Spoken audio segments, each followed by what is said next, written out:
Hello बच्चों, कैसे हो आप सब। आई होप आप सब अच्छे होंगे, स्वस्थ होंगे, मस्त होंगे, जबरदस्त होंगे। बहुत बहुत स्वागत है आपका आपके अपने YouTube channel easy concept with कामना मैम पर। आज हम करने वाले हैं 10th क्लास की एनसीईआरटी से फर्स्ट चैप्टर, साइंस का फर्स्ट चैप्टर, जिसका नाम है रासायनिक अभिक्रियाएं एवं समीकरण।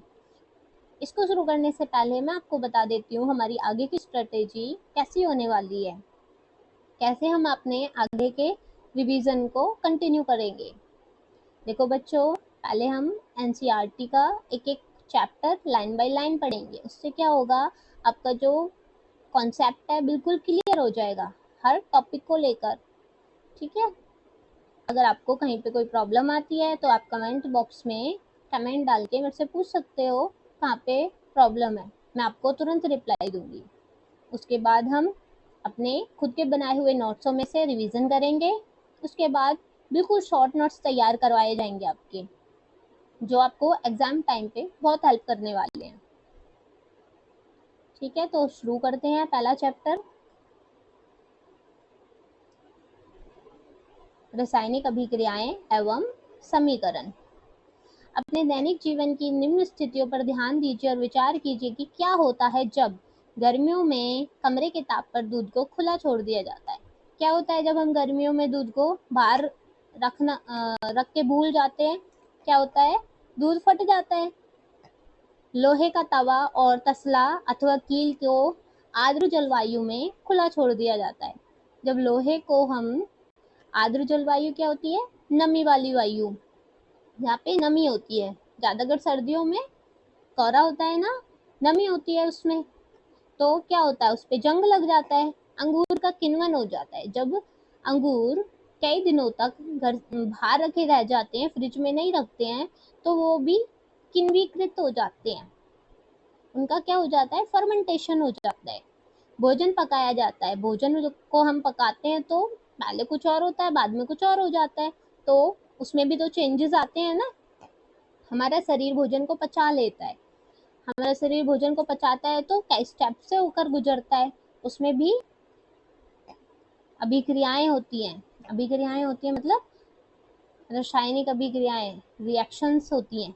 ठीक है, जब हम सांस लेते हैं, तो उसमें क्या होता है, उसमें भी कोई ना कोई अभिक्रिया हो रही होती है, क्योंकि हम ले तो क्या रहे होते हैं, ऑक्सीजन, और हम छोड़ क्या रहे होते हैं, कार्बन डाइऑक्साइड। तो कहीं ना कहीं उसमें भी अभिक्रिया हो रही होती है। इन सभी परिस्थितियों में प्रारंभिक वस्तु की प्रकृति और पहचान कुछ ना कुछ बदल जाती है ना। देखो इसमें क्या है, किसी भी चीज को देख लो, जब हम दूध हो, लोहे का तवा हो, अंगूर हो, भोजन को पकाना हो या फिर खाने को पचाना हो, सांस लेना हो, तो पहले वो कुछ और थे, बाद में इनकी प्रकृति और पहचान क्या है, बदल जाती है। पहले भोजन का आटा होता है, सिंपल आटा होता है, उसका लगाते हैं, गूंथते हैं, वहां तक कोई रिएक्शन नहीं हुआ है वैसे तो, उसकी सिर्फ शेप बदली हुई है। लेकिन जब हम उसे पका देते हैं, क्या हम वापस उसे उसी पोजीशन में ला सकते हैं, नहीं ला सकते। इसलिए हम बोल सकते हैं कि जो भोजन पकाया है हमने, उसमें कोई ना कोई रिएक्शन हुई है। ठीक है, उसकी भौतिक स्थिति भी बदली है, पदार्थ की, और रासायनिक परिवर्तन भी होता है। तो ये सब हमने पिछली क्लासों में भी पढ़ा है, इतना तो आप सबको पता है ना। आगे देखो, जब कोई रासायनिक पदार्थ होता है तो हम कह सकते हैं कि एक रासायनिक अभिक्रिया हुई है। जब रासायनिक परिवर्तन होता है तो एक रासायनिक अभिक्रिया होती है। ये हाईलाइट कर लेना आपको, साथ के साथ एक हाइलाइटर लेके बैठना है बच्चों, और ये हाईलाइट कर लेनी है लाइन, बहुत ही इंपॉर्टेंट लाइन है कि रासायनिक अभिक्रिया कब होती है। रासायनिक अभिक्रिया तब होती है जब रासायनिक परिवर्तन होता है, उसमें कोई ना कोई चेंज आता है। ठीक है, ठीक है, आगे देखो, आप शायद सोच रहे होंगे कि रासायनिक अभिक्रिया का एक वास्तविक अर्थ क्या है। क्या होती है रासायनिक अभिक्रिया, हम कैसे जान सकते हैं कि कोई रासायनिक अभिक्रिया हुई है या नहीं हुई है, कैसे जानेंगे। इन प्रश्नों के उत्तर पाने के लिए आइए हम कुछ क्रियाकलाप करते हैं। क्रियाकलाप 1 क्या है, इसमें सावधानी दी हुई है उन्होंने पहले। इस क्रियाकलाप में शिक्षक के सहयोग की आवश्यकता है, सुरक्षा के लिए छात्र आंखों पर चश्मा पहन ले तो उचित होगा। इन्होंने पहले ही हमें सावधानी के लिए बोल दिया है कि इसमें हमें चश्मा पहन लेना है, वरना छात्रों की आंखों को हार्म भी हो सकता है। देखो, लगभग 3 से 4 सेंटीमीटर लंबे मैग्नीशियम रिबन को रेगमाल से रगड़कर साफ कर लेना है।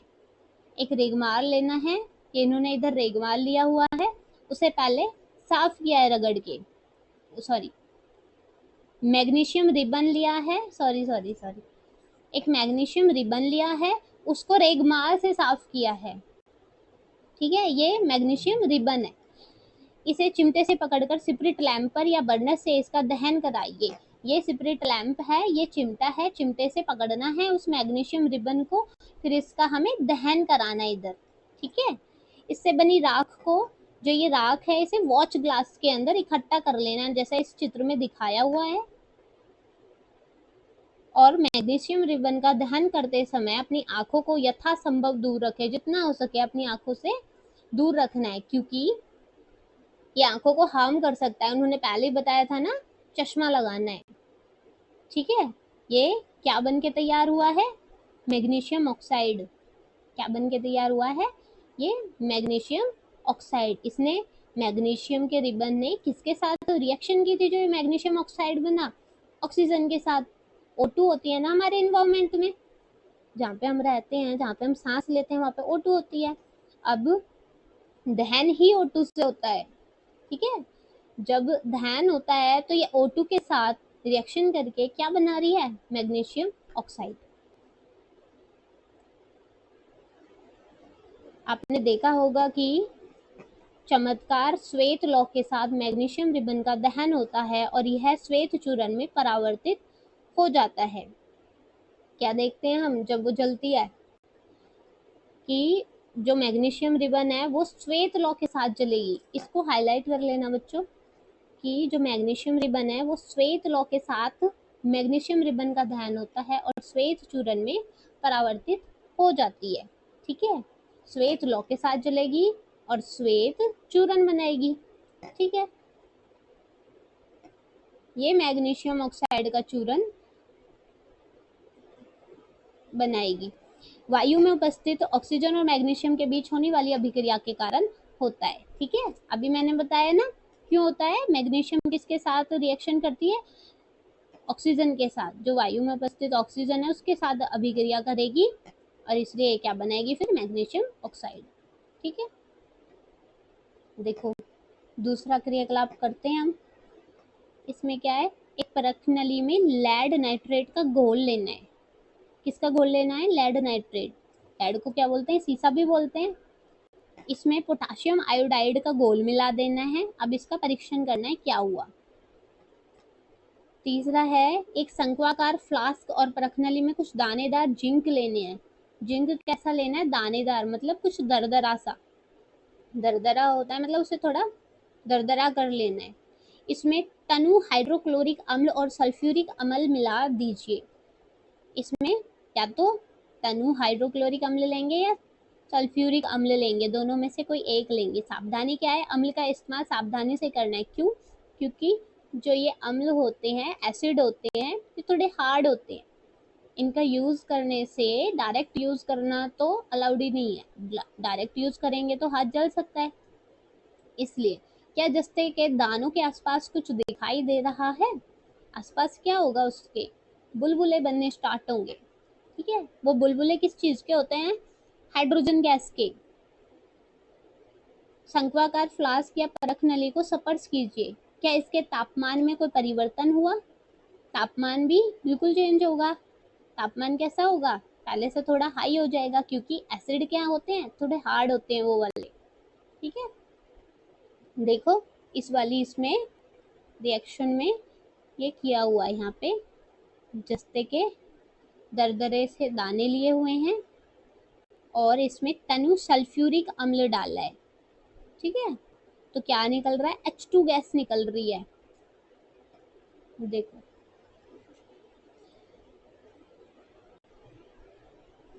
ऊपर दिए हुए तीनों क्रियाकलापों के आधार पर हम कह सकते हैं कि निम्न किसी भी प्रेक्षण की सहायता से हम निर्धारित कर सकते हैं कि एक रासायनिक अभिक्रिया हुई है। तीनों में एक रासायनिक अभिक्रिया हुई है। मैग्नीशियम ऑक्साइड बन गया है। लेड नाइट्रेट का जो उसके साथ रिएक्शन था उसमें क्या था, पोटाशियम आयोडाइड के साथ, तो वो लेड पोटाशियम को वहां से हटा के खुद उसकी पोजीशन ले लेता है, तो इसमें भी अभिक्रिया होती है। तो तीनों में अभिक्रिया हुई है, उसमें H2 गैस निकली है।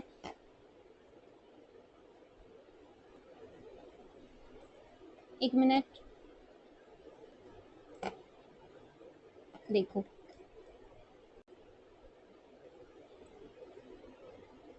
तो क्या हुआ है, किसी में अवस्था में परिवर्तन हुआ है, किसी के रंग में परिवर्तन हुआ है, किसी की गैस का निकाश अथवा उत्सर्जन हुआ है, किसी में मतलब गैस निकली है, निकाश मतलब निकलना, तापमान में परिवर्तन मतलब किसी का टेम्परेचर चेंज हुआ है, रंग में किसी का परिवर्तन हुआ था, मैग्नीशियम ऑक्साइड बनी थी उसका परिवर्तन हुआ था, व्हाइट चूरन बन गया था उसका। यदि हम अपने आसपास हो रहे परिवर्तनों को देखें तो हम पाएंगे कि हमारे चारों ओर विविध प्रकार की रासायनिक अभिक्रियाएं हो रही हैं। इस अध्याय में हम विभिन्न प्रकार की रासायनिक अभिक्रियाओं और उनके प्रतीकात्मक निरूपण का अध्ययन करेंगे। ठीक है, प्रतीकात्मक निरूपण क्या होता है कि उन्हें सिंबल्स के रूप में पढ़ेंगे, उनके सिंबल लिखेंगे। जैसे मैग्नीशियम को Mg बोलते हैं, ऑक्सीजन को O2 बोलते हैं, तो सिंबल के तरीके से उनका निरूपण करेंगे, पढ़ेंगे आगे। पहला क्या है 1.1 रासायनिक समीकरण। रासायनिक समीकरण क्रियाकलाप 1.1 का विवरण पढ़ेंगे पहले हम, कैसे पूरा रिएक्शन हुआ था और कैसे हम उससे समीकरण में चेंज करके लिख सकते हैं। ठीक है, जब ऑक्सीजन की उपस्थिति में मैग्नीशियम रिबन का दहन होता है और तब यह मैग्नीशियम ऑक्साइड में परिवर्तित हो जाता है। ऑक्सीजन की उपस्थिति में किया था ना हमने, या हमने पहले भी हाईलाइट किया, आप अभी भी हाईलाइट कर सकते हो चाहो तो, कि जब ऑक्सीजन की उपस्थिति में मैग्नीशियम रिबन का दहन होता है तो ये मैग्नीशियम ऑक्साइड में परिवर्तित हो जाती है। वरना ध्यान देना कोई जरूरी नहीं है, हाईलाइट करना पहले हम कर चुके, आगे भी कई बार आएगा ये। वाक्य के रूप में किसी रासायनिक अभिक्रिया का विवरण बहुत लंबा हो जाता है। अब हमने वाक्य में लिखा तो ये बहुत लंबा हो गया ना, इसे संक्षिप्त रूप में लिखा जा सकता है। संक्षिप्त मतलब छोटे में लिखो, लेकिन उसी में इनफ होगा, वो जितना लिखा उसी में इनफ। इसे शब्द समीकरण के रूप में लिखना सबसे सरलतम विधि है। सबसे सरल विधि क्या है, शब्द समीकरण के रूप में लिखना। क्या होता है शब्द समीकरण, देखो ऊपर दी गई अभिक्रिया का शब्द समीकरण इस प्रकार है, मैग्नीशियम प्लस में ऑक्सीजन, मैग्नीशियम ने किसके साथ क्रिया की, ऑक्सीजन के साथ, और क्या बनाया, मैग्नीशियम ऑक्साइड। ठीक है, अब ये मैग्नीशियम और ऑक्सीजन क्या लिखे हुए हैं उन्होंने, अभिकारक। अभिकारक क्या होते हैं, पहले प्रोडक्ट नहीं होते हैं, प्रोडक्ट तो उत्पाद होता है जो बाद में हमें मिलता है। पहले रिएक्टेंट जो हम यूज करते हैं, सबसे पहले जो हम यूज करते हैं उनको रिएक्टेंट बोलते हैं, अभिकारक बोलते हैं, और बाद में जो हमें मिलेगा वो उत्पाद होगा, प्रोडक्ट होगा, एंड प्रोडक्ट। एंड में जो मिलता है, क्या मिलता है हमें बाद में, मैग्नीशियम ऑक्साइड। ये समीकरण 1 बना लेंगे। अभिक्रिया 1.1 में मैग्नीशियम एवं ऑक्सीजन ऐसे पदार्थ हैं जिनमें रासायनिक परिवर्तन होता है, इन्हें अभिकारक कहते हैं। ये हाईलाइट करना है बच्चों, और जो मैं हाईलाइट करा रही हूँ आपको, के साथ साथ आप नोट्स तैयार कर सकते हो। ठीक है, ये सब उनमें नोट्सों में लिखना है आपको कि कैसे क्या अभिक्रिया हुई थी और कैसे आपने उसको 1.1 बना के फिर उसका क्या एंड प्रोडक्ट मिला, सब कुछ। अब इसमें हाईलाइट करना आपको यहाँ से मैग्नीशियम और ऑक्सीजन, ये क्या हो गया, एक मिनट बच्चों, मैग्नीशियम और ऑक्सीजन ऐसे पदार्थ हैं जिनमें रासायनिक परिवर्तन होता है और इन्हें अभिकारक कहते हैं। रासायनिक परिवर्तन इन दोनों में होता है, इन दोनों में मिलके, है ना, मैग्नीशियम में और ऑक्सीजन में। तो 1.1 में मैग्नीशियम और ऑक्सीजन ऐसे पदार्थ हैं जिनमें रासायनिक परिवर्तन होता है और इन्हें अभिकारक कहते हैं। रासायनिक परिवर्तन इन दोनों में होता है, इन दोनों में मिलके, है ना, मैग्नीशियम में और ऑक्सीजन में। तो इनको क्या कहते हैं? अभिकारक कहते हैं। और इस अभिक्रिया में जो नए पदार्थ बनते हैं, मैग्नीशियम ऑक्साइड का निर्माण होता है, उसे उत्पाद कहते हैं। उत्पाद मतलब प्रोडक्ट, जो हमें बाद में मिलता है। तो ये भी हाईलाइट कर लेना और अच्छे से समझ आ गया है ना आपको? Very good. देखो, शब्द समीकरण में अभिकारकों के उत्पाद में परिवर्तन को उनके मध्य तीर का निशान लगाकर दर्शाया जाता है। इस समीकरण में क्या था? इस समीकरण में इनके अभिकारकों के बीच मध्य जो रिएक्शन हो रही है उसको, उनके बीच के प्रोडक्ट को प्लस से दिखाया हुआ है ना, यही तो बोल रहे हैं वो शब्द समीकरण में अभिकारकों के उत्पाद में परिवर्तन होने को इनके मध्य एक तीर लगाया है। इनके मध्य तीर लगा के दिखाया है हमने कि किस किस के मध्य अभिक्रिया हुई है। अभिकारकों को दिखाया है ना किस किस के मध्य अभिक्रिया हुई है, तो उसे तीर के निशान से दिखाएंगे। अभिकारकों के बीच योग का निशान लगाकर उसे बाई ओर लेफ्ट हैंड साइड लिखा जाता है। इसी प्रकार उत्पादों के बीच, इसे भी आप हाईलाइट कर लेना बच्चों साथ के साथ, और उत्पादों के बीच प्लस का निशान लगाकर उन्हें राइट हैंड साइड रखा जाता है। ठीक है, तो इसको भी हाईलाइट कर लेना अच्छे से। समझ आ गया है ना?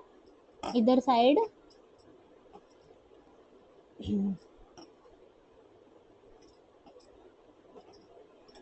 ये लेफ्ट हैंड साइड है और ये राइट हैंड साइड है। ये लेफ्ट हैंड साइड है, ये राइट हैंड साइड है। लेफ्ट साइड पे उत्पाद दिखाते हैं, राइट साइड पे अभिकारक दिखाते हैं। इनके बीच प्लस का निशान लगा के रखेंगे, और इसमें भी कई बार दो प्रोडक्ट बनते तो प्लस का निशान लगा देते हैं। इसमें एक ही बना है तो प्लस का निशान लगाने की कोई जरूरत नहीं है, बस यही लिखा हुआ है इधर। तीर का सिरा हमेशा उत्पाद की ओर होता है, यह अभिक्रिया होने की दिशा को दर्शाता है। कहने का क्या मतलब है कि जो ये तीर का निशान है हमेशा उत्पाद की तरफ होगा, प्रोडक्ट की तरफ होगा, जो बना है उसी की तरफ तो होगा। इसी से पता चल रहा है कि रिएक्शन किस साइड हुई है, यहाँ से यहाँ, तो ये इसकी डायरेक्शन को दर्शा रहा है एक तरीके से। नेक्स्ट है रासायनिक समीकरण लिखना। रासायनिक समीकरण को कैसे लिखते हैं? क्या रासायनिक समीकरण के निरूपण की इससे भी संक्षिप्त विधि है? मतलब इससे भी शॉर्ट में लिखा जा सकता है। संक्षिप्त का मतलब है बिल्कुल शॉर्ट बना दो उसे, और उसी में वो पर्याप्त हो, उसी में वो बहुत हो, इनफ हो। ठीक है, हाँ है। कैसे? कि उनको सिंबल्स के रूप में लिख दो। अभी तो हमने शब्द समीकरण बनाया था, अब क्या करेंगे? उनका सिंबल्स के रूप में लिख देंगे। ये अब हम कल करते हैं। आज के लिए इतना ही। अगर आपको कुछ भी क्वेश्चन पूछना हो तो आप कमेंट बॉक्स में कमेंट करके पूछ सकते हो। कमेंट बॉक्स दोस्तों होता ही इसलिए है कि अगर आपको कोई डाउट है तो आप पूछ सको, या फिर पढ़ाना कैसा लगा वो सब आप उसमें बता सकते हो। Thank you so much. यहाँ तक बनाए रखने के लिए आपका बहुत बहुत धन्यवाद।